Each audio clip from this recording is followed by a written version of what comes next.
The CEO invited me to lunch only to tell me we're going in a different direction. After building the tech division from nothing, I was being replaced by the owner's nephew. "These things happen," I replied with a smile.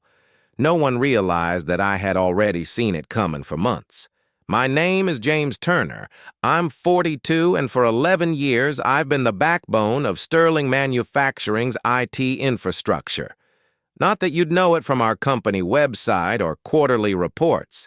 I built our network security from the ground up when we were still using Windows XP and storing passwords on sticky notes, turned a 5-person help desk into a 30-person operation that kept 3 production facilities running 24/7. The machines don't stop in Milwaukee, and neither did I. I wasn't even supposed to be there that long. Took the job as a stopgap after my divorce, something to keep me busy while I figured out what was next. But I was good at it. Really good. And somewhere along the way, those servers and networks became mine not legally, but in every way that mattered. The lunch was at Maxwell's, the kind of place with white tablecloths where executives take clients they want to impress, not the kind of place where you fire someone. But Charles Bennett, our CEO, was always about appearances. "James, you've been invaluable," he said, cutting into his steak. "But we need fresh perspectives, someone with vision for where tech is heading." Translation: we found someone cheaper who won't push back when the board makes stupid decisions. Edward's nephew just finished his master's at MIT. Brilliant kid, specialized in digital transformation. I nodded, took a sip of water. "Who's handling the transition?" Charles looked relieved I wasn't making a scene. "You'll have 6 weeks. We'll announce after the quarterly all hands." I signed the NDA he brought. Before dessert arrived, smiled, shook his hand, told him I understood business decisions had to be made. Back at my desk, I noticed my admin credentials had already been downgraded, my name removed from the leadership team email chain. They'd decided before lunch, probably weeks ago. That night I couldn't sleep. Not from anger, though there was plenty, not from fear about finding a new job, but because of what I'd noticed in the server logs 3 months earlier, small, unauthorized access attempts from an IP address I traced to the executive floor. Someone poking around in systems they shouldn't know existed. Looking at my documentation, my security protocols, my contingency plans, they weren't just replacing me, they were mining me for everything I knew first. I moved to Milwaukee 16 years ago following Anna after we got married. Left a decent security job in Minneapolis because she got into graduate school here. We were young, ambitious. I figured I'd find something. The divorce blindsided me. 7 years of building a life, then suddenly papers on the kitchen counter. "We want different things." She said no fights, no warning signs, just done. When Sterling hired me, I was sleeping on my brother's couch. They needed someone to patch together their failing network infrastructure after a ransomware attack. I was supposed to be temporary, but I saw potential. These manufacturing guys knew machines, but not computers.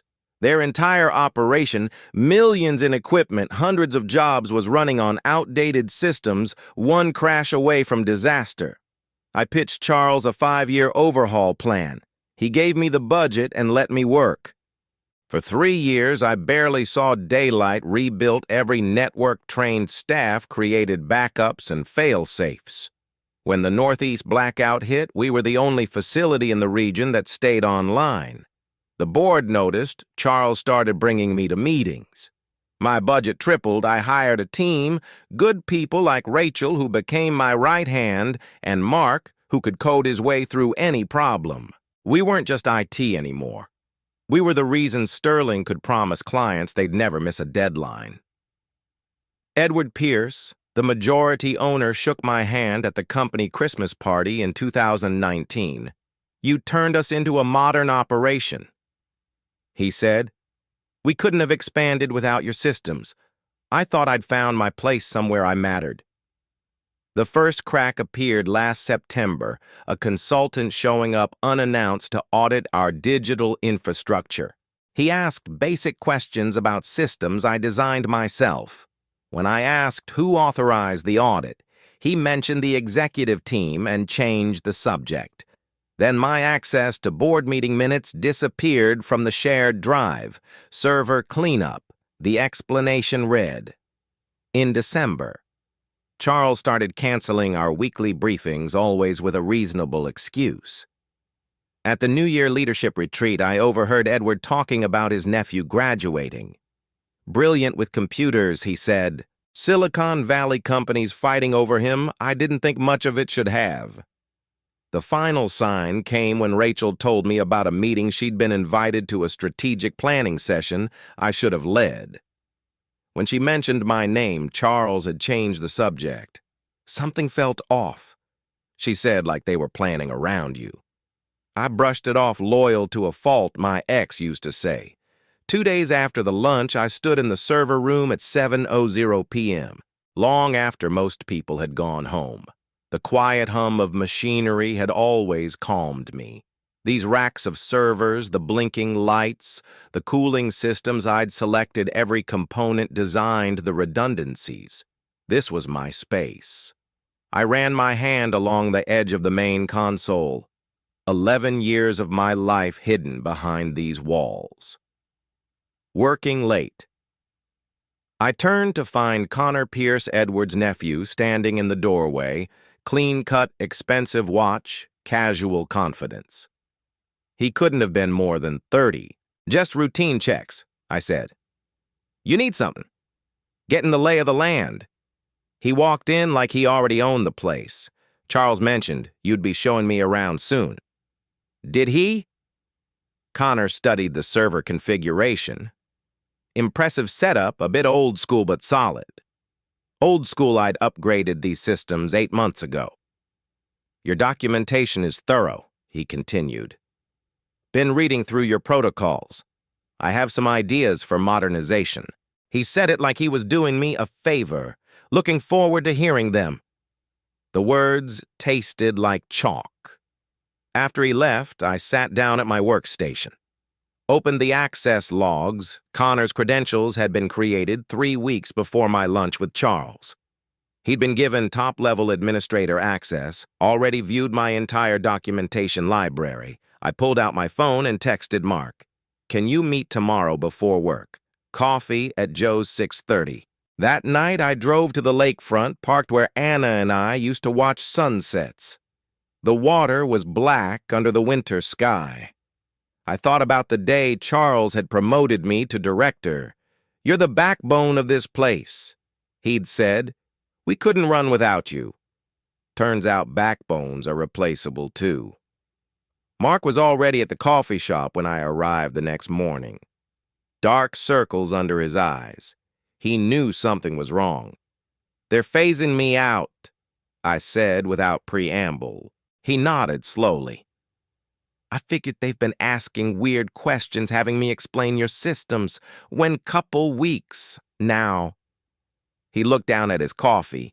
I'm sorry, man, I should have told you. I didn't blame him. Mark had kids, a mortgage. What's your plan? He asked. I hadn't realized I had one until he asked. But sitting there watching early morning commuters hustle past the window, something settled inside me. A clarity I hadn't felt since finding Anna's divorce papers. They think everything's in the documentation, I said quietly. But we both know it's not. Mark leaned forward. The proprietary tools, the workarounds. I nodded. The patches I built that aren't in any manual. The custom monitoring system, the client interface. No one else fully understands. James, I'm not going to sabotage anything I said, but I'm not going to give away what's mine either. Mark studied me for a moment, then nodded. He understood. I need copies of everything I developed personally, I said, and I need to know who's still loyal. The official announcement came during the all-hands meeting. The following week, Charles stood at the podium talking about exciting transitions and fresh perspectives. Connor beside him smiling politely at the appropriate moments. James has been instrumental in building our IT infrastructure. Charles said, not looking at me. And we're grateful for his contributions as he helps us transition to Connor's leadership over the next 6 weeks.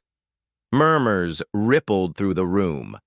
Most of the IT team looked shocked. Rachel's eyes found mine from across the room, a silent question.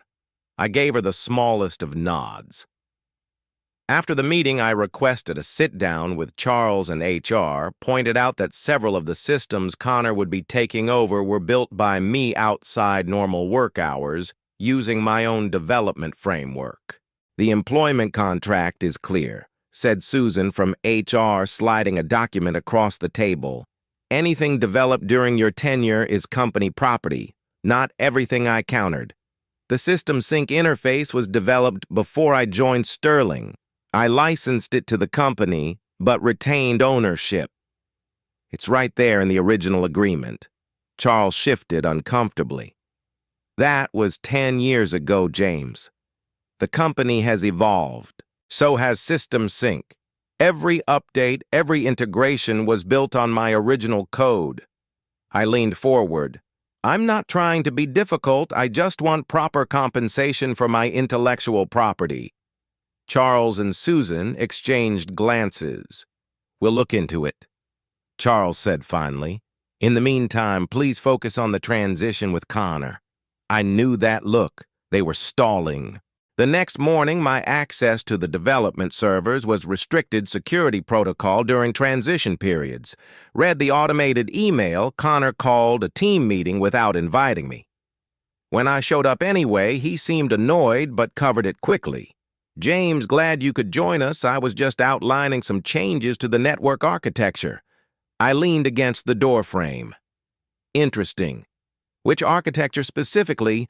The main production floor systems, he said confidently. We're going to streamline the protocols. Those protocols prevent machine failures under peak load, I said evenly. They're custom designed for our equipment. Connor's smile tightened. Modern systems don't require such complex workarounds. They're not workarounds, Rachel interjected. They're necessary adaptations for our specific hardware. James designed them after the 2018 failure. The room fell silent. Connor's confidence wavered for a moment then. Well, I appreciate the historical perspective, but we're moving forward with the streamlining. He turned to the whiteboard, effectively dismissing me. Later that day, I received an email from legal. The company was asserting full ownership of all systems, including System Sync, citing a clause about integrated technologies becoming company property. They offered me a technology acquisition bonus of $5,000. The real betrayal came the next day. I discovered Connor had scheduled one-on-one meetings with each of my team members, not transition discussions, full job evaluations. He was assessing who to keep. Mark texted me afterward. He asked if your systems were really necessary or just overcomplicated, fishing for criticism. That night, I found an email from one of our suppliers in my personal account. They were confused about the new licensing agreement Sterling had sent over one I knew nothing about. I pulled up the document. Charles had signed a deal, transferring all my custom supplier integrations to a third-party vendor, Connor's former classmate's startup. They weren't just pushing me out, they were dismantling everything I'd built and selling it off. When I tried to access the backup servers to retrieve my original code, I found my credentials revoked entirely. Game on. I needed leverage, and I needed it fast. Sterling hadn't just been careless, they'd been calculating. The timeline was becoming clear. Connor had been brought in months ago, studying my systems, preparing to replace me while extracting everything I knew. That night, I reached out to Stephen Hayes, a network security specialist I'd worked with years ago. We met at a diner off the highway, the kind of place executives like Charles would never set foot in. Legally, you're in a tough spot, Stephen said after I explained the situation. But there's something that doesn't add up. Why push you out now? The company's doing well. That's what I can't figure out, I admitted. Let me dig around, he offered. Just information gathering, nothing intrusive. 2 days later, Stephen called me at 11 p.m. You need to see this. He'd found SEC filings showing Sterling was preparing for acquisition. Nexus Industries, a manufacturing conglomerate from Boston, was in late-stage talks to buy them out. The deal was contingent on Sterling demonstrating modernized technical infrastructure and transitional leadership. They're cleaning house to make the sale look better, Stephen explained, and your systems are a major selling point. The valuation specifically mentions the proprietary manufacturing management interface, your interface system sync. There's more, Stephen continued. Edward Pierce cashed out most of his shares last quarter. The acquisition would mainly benefit Charles and the executive team. They get golden parachutes and executive positions at Nexus. The piece that broke me wasn't the acquisition. It was finding emails showing Charles and Edward had discussed replacing me over 6 months ago. While I was pulling all-nighters to fix a major security breach, they were interviewing Connor. I drove to the old industrial park where I'd first sketched the system sync architecture, back when it was just an idea. Sat in my car until dawn, watching the sky turn gray over abandoned warehouses. When I got home, I found an old external hard drive in my closet, plugged it in, and found what I was looking for, the original system sync code pre-Sterling, the documentation showing I'd started development 8 months before joining the company. I also found the emails Charles specifically requesting I integrate system sync with Sterling systems, his acknowledgement that it was my proprietary tool, his promise that we'd formalize ownership once things settled down. I'd trusted him. Fool me. The next day, Connor called me into a meeting with Charles and Susan from HR. We're accelerating the transition, Charles said without preamble. Your last day will be next Friday. 2 weeks instead of 6, I noted. Any particular reason? Connor has demonstrated exceptional capability, Susan said smoothly. And frankly, James, your attitude hasn't been conducive to a smooth handover. I nodded slowly. I see, and the ownership of System Sync. Have you had time to review the original agreements? Charles's expression hardened. Our legal team has determined that all integrated systems fall under company ownership. The separation package is generous. James, I suggest you take it. I stood up. I'll have my lawyer review everything. Don't make this difficult, Charles warned. It won't change the outcome. As I walked out, I texted Mark Plan B tonight. 7 hours later, Mark handed me a flash drive in the parking lot of a grocery store. Everything you asked for, he said quietly. Original code bases, deployment logs, authentication, keys. I thanked him, then asked, "Why are you helping me?" He looked me in the eye because they think we're all replaceable. I spent the weekend meticulously documenting everything. The original system sync code, the emails with Charles, the licensing agreements, the dates proving I'd developed the core technology. Before Sterling Monday morning, I arrived early, found Rachel already at her desk looking tired. You heard about the accelerated timeline, she asked. I nodded. How's the team taking it? Not well. Connor called emergency planning sessions all weekend, tried to reverse engineer your monitoring system. She lowered her voice. It didn't go well. 3 alerts from the production floor got missed. Anyone hurt? No, but they had to shut down line 3 for 4 hours. Cost about $40,000 in lost production. I kept my expression neutral. Sorry to hear that, James, she hesitated. I think I'm next. Connor's been asking if my role is necessary. I'd suspected as much. Rachel knew too much about how things really worked. Do you trust me? I asked quietly. She didn't hesitate. Completely. I slid a sealed envelope across her desk. If anything happens this week, anything unusual, open this. It explains everything. That afternoon, I met with 3 separate patent attorneys, paid rush fees to file provisional patents on key aspects of System Sync. Not the whole system, just the critical components that made it work with manufacturing equipment. On Tuesday, I completed all the transition documentation Connor requested, attended his planning meeting, answered questions politely, the model employee.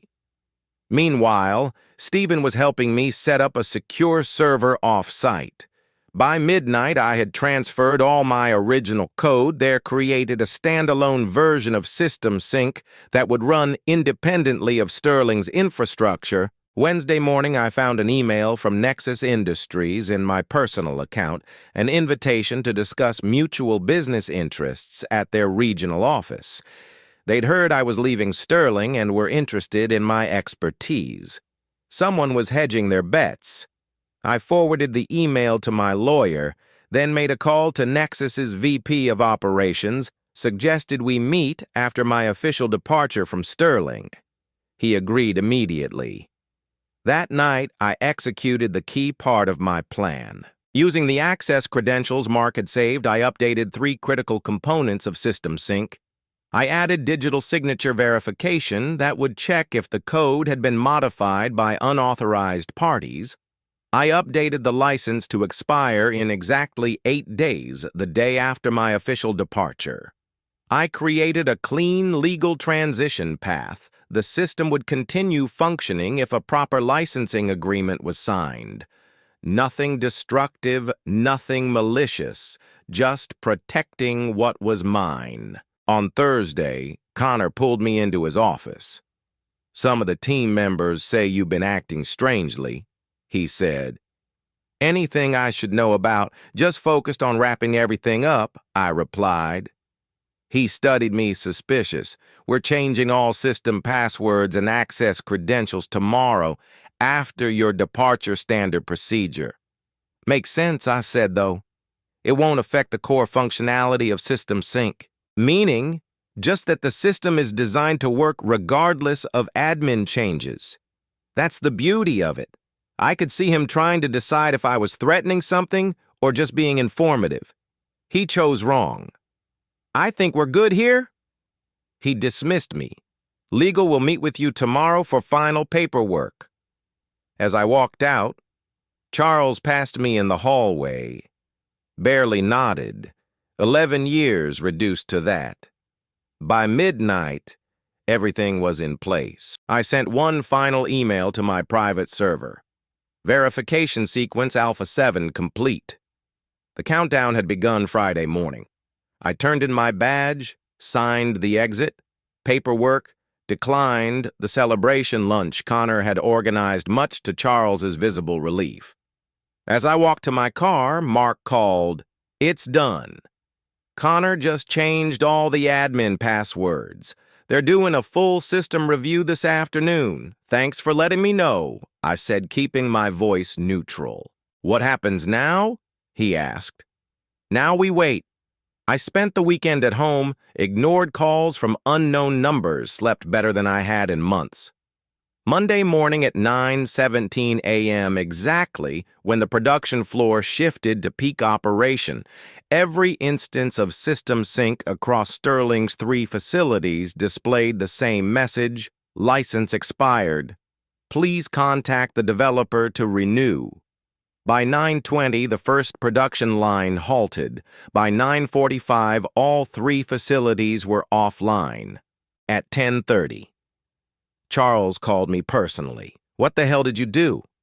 He was trying to sound authoritative, but I could hear the panic. "I didn't do anything," I replied calmly. "The software license expired. As the developer and owner of System Sync, I'm happy to discuss renewal terms." "This is sabotage," he hissed. "It's standard license management," I corrected him. "Check the original integration agreement from 11 years ago. Clause 7 specifically states that Sterling was licensing the technology, not purchasing it." Silence on the line, I've sent a proper licensing agreement to your legal department. I continued.